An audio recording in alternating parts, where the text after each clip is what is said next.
Harijan colony, sir. Yeah. Could you tell us something about this? Yeah, so therefore the recommendation and the entire report of the committee has been submitted.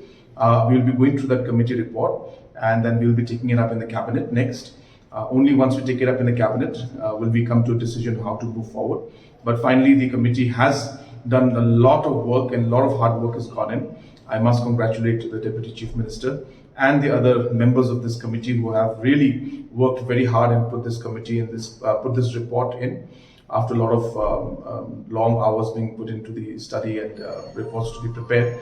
And now, as I said, the cabinet will sit, will go through the entire process of going through the suggestions and take necessary steps based on the suggestions given. When So how can long we the pro- expect that? Maybe in about a few weeks' time in the next cabinet, whenever we meet, maybe next or next to next cabinet, because the government also, the political department also will be going through that report first.